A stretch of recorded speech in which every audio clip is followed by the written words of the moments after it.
Hey folks, it's Dr. Rowe.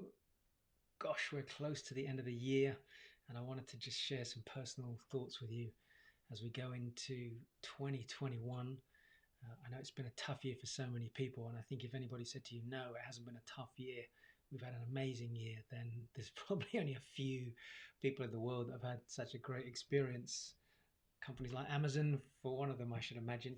Um, that aside, for those of you that are watching that have had challenges this year, my heart goes out to you. I know people have lost family members, had businesses struggling, have had personal challenges with their health, have had a lot of emotional ups and downs.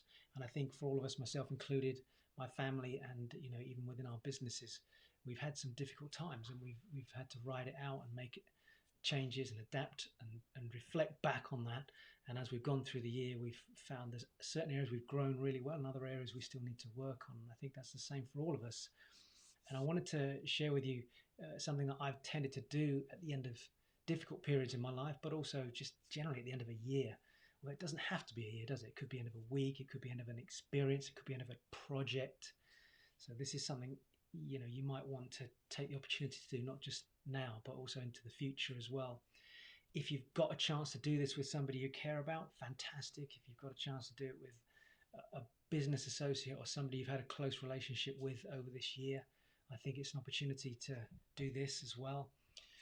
There's been a lot of circumstances that have happened to us this last year.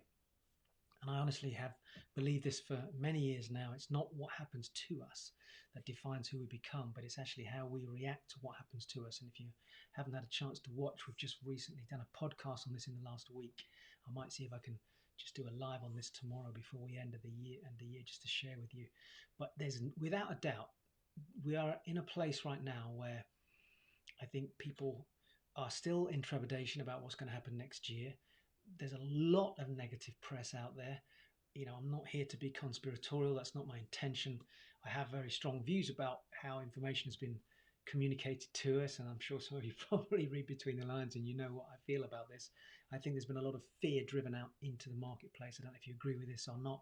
I think a lot of the propaganda and a lot of the media and a lot of the government messages that have come out have been very much geared towards lockdown tier 4, tier 3, and people have reacted to it. It seems to be a natural reaction for everyone to react in a place of fear. I haven't seen constructive, proactive messages about this is how you can build up your immune system. This is what you can do to work on your mental health. This is what you can do to evolve as a human being. There haven't been those type of announcements and that kind of message coming out at a higher level. It tends to have had to come from within the community of those people that are conscious, emotionally developed, maybe teachers and the guides that are in our lives, the lights. I've been in this field for 30 years now, and I'm still evolving into that space and trying to find a way to get my message out, and hopefully it's helping in some way. But I do believe that if you look at the general media and the way we've been communicated to, a lot of it's been fear driven. And of course, what that's doing into next year is going to put people on the edge of, we need to check the government website. We need to find out what we are allowed to do and what we are not allowed to do. So there's a lot of that been happening. So I want to kind of shift your focus and give you a chance to have 15 minutes of just freedom. Think of that, 15 minutes of freedom. So I've written down a simple approach that I personally have adopted myself over the years in different ways, and I think this is a simplified version of that. But the first thing is you have to tune out. I mean, I actually do not generally follow the news. I don't have terrestrial TV at home. Many of you know that already. We don't have the general news and the media and the radio or anything like that playing in the environment around the kids in the home space at all. That's a choice that we've made. So it means that we can filter what comes to us. I can choose when to pick up my phone, when to tune in to gather information, and then to tune out. And of course, I notice the emphasis there on gather information. So I don't know what your current setup is at the moment and how you're personally arranged in terms of your home life. But if you can take 15 minutes, just 15 minutes to tune out, turn the volume down and move aside the negativity that is literally hitting us from all aspects. It could be from your phone. I was just about to pick my phone up there. It could be from the radio, the TV, whatever. But tune it out. Give yourself 15 minutes of mindful time, just an opportunity to reflect. So that's the first thing.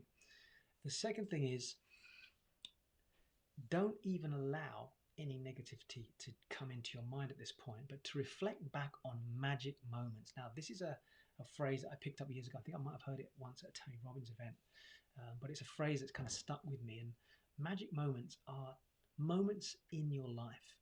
And I'm going to reflect back on 2020, magic moments this year when you have had just that little moment of a glimmer of light. One of them happened today for me. So, for example, this Christmas, my 5.5-year-old, she's nearly 6 actually. She's going to probably tell you, I'm nearly 6, Daddy. She'll be 6 next month. Liv, my daughter, we bought her one of these crystal sets. So what you do is you can have, it's like a mountain scene with tiny little cardboard cutouts and a garden with trees. And if you lay it in this saline solution, effectively the crystals form, the water comes up. And I don't know if you've ever seen them, but they form these beautiful scenes. And so yesterday we did it last night around the fireplace. She did it all. And then she sat it down and she sat like this watching. You got to bear in mind that, you know, from a child's perspective, everything is instant. It's like it's in the moment, isn't it? So she sat there and she's literally just watching this. And then my other half, Stina, said, look, you know, you're going to have to watch and wait and let's see. So just before she went to bed a couple of hours later, there's tiny little crystals forming and she got all excited. And then this morning she woke up and the first thing she did, she made a beeline for this crystal garden. It's not very big. It's probably like that big. And it was amazing. You know, the mountain was all white. The garden had all these little hedges and there was trees that had come up pink with these crystals. And she was blown away. What a magic moment. I took a photograph of it and I put it into my sort of gratitude journal. And that's what I'm talking about. These are magic moments. These are just little moments in time. Another one was the other day when my two daughters were lying in bed together about 9 o'clock in the morning. They wouldn't get out of bed. And they were just giggling. And we filmed it. They could not stop giggling. And that infectious childlike giggle is something that we forget to do as adults. I'm sure you'd agree to this. And this is what I love about, I mean, we don't have terrestrial TV, but what we do have is we have a subscription to something like Netflix, and there's something else that we have where we can watch documentaries. I like comedy shows, so I've been very big on this over the last 6 months of really tuning into some people I believe are inspirational, Dave Chappelle being one of those people, who really bring humor to the dark situation that's going on around us. So, you know, we love to have these moments, and this was one of those moments where we just switched off. Sometimes we have a laugh with the kids. If we watch a funny film, for example, we'll say, right, today's movie night, because there's no screen there as such. It's not a terrestrial TV, so we'll get the screen out and go, right, we can watch this. And then we have these moments of laughter. So it's these type of things. Looking back over the year, think about moments that just either made you laugh or made you cry with joy, a scene, a situation, something that happened where another human being helped another human being. There's been some amazing stories of that this year. We can really do this. So you have to tune in because it's been so much negativity and everyone's talking about this happened to this person was sick, they were ill for this long, this person passed away, and all these sad things that have happened over the year. And I think my feeling is it's outweighed what has been some amazing moments as well during the course of the year. So if you can give yourself the opportunity to do that, it actually shifts your emotional state. Your vibrational energy will change. I mean, we've seen this through kinesiology. We've seen, you know, if you look at quantum physics, it is absolutely proven now that when a human being shifts their focus onto something that's inspirational, that is coming from a source of peace and love, there is a shift in their body dynamics, not just on a physical level, but on an emotional level, on an energetic level. And you can challenge that all day long, but it's a fact. So take time to reflect. The third thing is ask yourself the question, what specifically has happened this year that has given you a chance to grow? Now, notice the emphasis there on the word grow. So, and you're probably thinking, fuck off. There's been a lot of things that I've been tested with that have given me an opportunity to grow. Excellent. What were they? What are the things that have happened this year that have enabled you to grow? What growths have happened? Is it a change in the way your business has happened? So for example, I've done a lot more online material and content. We've created a new product this year. We'll communicate with Impact Online, so you may be aware of it. That came out of the heart of COVID, right in the middle of the summer. I made a decision to do that. So what things have triggered and what things have happened as a result of that trigger that have created something positive for you in your life, in your personal life, in your business? You have to do this. And if you're watching this, you think, oh, fuck it, I don't really want to do this stuff.